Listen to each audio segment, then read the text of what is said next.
A paz do Senhor Jesus. Vamos continuar nossa leitura no livro de 2 Reis, hoje os capítulos 20, 21 e 22. Acompanha comigo lá, amém? Por esse tempo, o rei Ezequias ficou doente e quase morreu. O profeta Isaías, filho de Amós, foi visitá-lo e disse: O Senhor Deus diz: Ponha suas coisas em ordem, porque você não vai sarar. Apronte-se para morrer.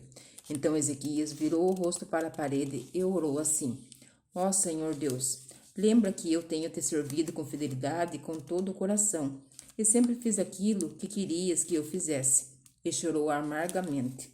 Isaías saiu do quarto em que o rei estava, mas antes que tivesse passado pelo pátio central do palácio, o Senhor Deus lhe disse: Volte e diga o seguinte a Ezequias, o governador do meu povo. Eu, o Senhor Deus do antepassado Davi, escutei sua oração e vi as suas lágrimas. Eu vou curá-lo, e daqui a 3 dias você irá até o templo. Vou deixar que você viva mais 15 anos. Livrarei você e esta cidade de Jerusalém do rei da Assíria. Defenderei esta cidade por causa da minha honra e por causa da promessa que fiz ao meu servo Davi. Então Isaías disse: Ponham uma pasta de figos em cima da úlcera do rei e ele ficará bom. E o rei Ezequias perguntou: Qual será o sinal que o Senhor Deus vai me curar? Que daqui a 3 dias eu poderei ir até o templo? Isaías respondeu: O Senhor lhe dará um sinal para provar que vai cumprir a sua promessa. O que você prefere? Que a sombra da escadaria avance 10 graus ou volte 10 graus? Ezequias respondeu: Fazer a sombra avançar 10 graus é fácil. Eu quero que ela volte 10 graus. Então Isaías orou a Deus, o Senhor, e fez a sombra voltar 10 graus na escadaria feita pelo rei Acás. Por esse mesmo tempo, o rei da Babilônia, Merodach-Baladã, filho de Baladã, soube que o rei Ezequias havia estado doente. Então lhe mandou uma carta e um presente. Ezequias recebeu bem os mensageiros e lhes mostrou toda a sua riqueza, isto é, a sua prata e o seu ouro, as suas especiarias e os seus perfumes e todas as suas armas. Não houve nada nos seus depósitos ou em qualquer outro lugar que Ezequias não mostrasse. Então o profeta Isaías foi falar com ele e perguntou: De onde vieram esses homens e o que foi que lhe disseram? Ezequias respondeu: Eles vieram de um país que fica muito longe daqui. Vieram da Babilônia. Isaías perguntou: O que foi que eles viram no palácio? O rei respondeu: Viram tudo. Não houve nada nos depósitos que eu não lhes mostrasse.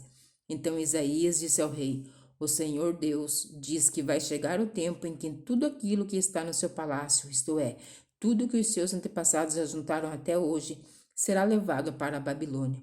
Não ficará nada. Alguns dos seus próprios filhos serão levados como prisioneiros e feitos eunucos para trabalhar no palácio do rei da Babilônia. O rei Ezequias entendeu que isso queria dizer que durante a vida dele haveria paz e segurança. Por isso disse: A mensagem do Senhor que você me deu é boa. Todas as outras coisas que o rei Ezequias fez, os seus atos de coragem e como ele construiu um reservatório e cavou um túnel para levar água para dentro da cidade, tudo isso está escrito na história dos reis de Judá. Ezequias morreu e o seu filho Manassés ficou no lugar dele como rei. Capítulo 21. Manassés tinha 12 anos de idade quando se tornou rei de Judá. Ele governou 55 anos em Jerusalém. A mãe dele se chamava Efiziba. Manassés pecou contra Deus o Senhor, seguindo os costumes nojentos das nações que o Senhor havia expulsado da terra conforme o povo de Israel avançava. Ele construiu de novo os lugares pagãos de adoração que Ezequias, o seu pai, havia destruído. Construiu altares para a adoração do deus Baal e fez um poste da deusa Aserá, como Acabe, rei de Israel, havia feito. Manassés também adorou as estrelas e construiu altares pagãos no templo, onde, conforme o Senhor Deus tinha dito, ele devia ser adorado. Nos 2 pátios do templo, Manassés construiu altares para a adoração das estrelas, queimou o seu filho em sacrifício, fazia adivinhações e feitiçarias, e consultava adivinhos e médiuns. Pecou muito contra Deus o Senhor e fez com que ele ficasse irado. Manassés colocou uma imagem esculpida da deusa Aserá no templo, o lugar a respeito do qual o Senhor tinha dito o seguinte a Davi e ao seu filho Salomão: Em todo o território das 12 tribos de Israel, escolhi este templo aqui em Jerusalém para ser o lugar onde seria adorado para sempre. E se o meu povo de Israel obedecer a todos os meus mandamentos e fizer tudo o que manda a lei que o meu servo Moisés deu a eles, então eu deixarei que sejam expulsos da terra que deu aos seus antepassados. Mas o povo de Judá não obedeceu a Deus. E Manassés os levou a cometer pecados ainda maiores que aqueles cometidos pelas nações que o Senhor Deus havia destruído conforme a seu povo e avançando. Por meio de seus servos Moisés e os profetas, o Senhor Deus disse: O rei Manassés de Judá tem feito essas coisas nojentas, coisas muito piores do que aquelas que os amorreus fizeram, e com os seus ídolos levou o povo de Judá a pecar. Por isso eu, o Senhor, o Deus de Israel, vou fazer cair sobre Jerusalém e sobre Judá uma desgraça tão grande que todos aqueles que ouvirem contar a respeito dela ficarão espantados. Eu castigarei Jerusalém como fiz com a cidade de Samaria, e como fiz com o rei Acabe de Israel, e com os seus descendentes. Deixarei Jerusalém limpa do seu povo, tão limpa como um prato que foi esfregado e virado de boca para baixo. Eu abandonarei as pessoas que não tiverem morrido e as entregarei aos seus inimigos, que as prenderão e as roubarão de tudo que houver na sua terra. Farei com que o meu povo, porque eles têm feito coisas erradas que não me agradam e me têm deixado irado desde o tempo em que os seus antepassados deles saíram do Egito até hoje. Manassés matou tantas pessoas inocentes que as ruas de Jerusalém ficaram alagadas de sangue. Além disso, ele cometeu o pecado de levar o povo de Judá a adorar ídolos, fazendo o que é errado, o que não agrada a Deus, o Senhor. Todas as outras coisas que Manassés fez e também os pecados que ele cometeu, tudo isso está escrito na história dos reis de Judá. Manassés morreu e foi sepultado no jardim do palácio, o jardim de Uzá, e o seu filho Amon ficou no lugar dele como rei. Amon tinha 22 anos de idade quando se tornou rei de Judá. Ele governou 2 anos em Jerusalém. A mãe dele se chamava Mesulumete e era filha de Arus, da cidade de Jotebatá. Como o seu pai Manassés, Amon fez coisas erradas que não agradam a Deus, o Senhor. Ele imitou as ações do seu pai e adorou e serviu os ídolos que seu pai havia adorado. Assim, Amon abandonou o Senhor, o Deus dos seus antepassados, e foi desobediente a ele. Os oficiais de Amon fizeram uma revolta contra ele e o mataram no palácio. Mas o povo de Judá matou todos os que haviam feito a revolta contra Amon e pôs o seu filho Josias como rei. Todas as outras coisas que Amon fez estão escritas nas histórias dos reis de Judá. Amon foi sepultado no seu túmulo, no jardim de Uzá, e o seu filho Josias ficou no lugar dele, como rei. Capítulo 22. Josias tinha 8 anos de idade quando se tornou rei de Judá. Ele governou 31 anos em Jerusalém. A mãe dele se chamava Gedida e era filha de Adaías, da cidade de Boscate.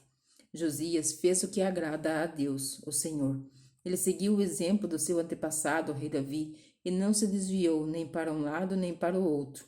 No ano 18 do seu reinado, Josias mandou que Zafã, o escrivão filho de Azalias, o neto de Mesulã, fosse ao templo. Josias deu a seguinte ordem: vá falar com Ilquias, o grande sacerdote, e diga a ele que quanto dinheiro que os sacerdotes que tomam conta da entrada do templo têm recebido do povo.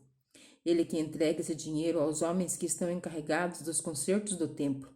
Eles devem pagar os carpinteiros, os construtores e os pedreiros, e comprar madeira e as pedras para os concertos.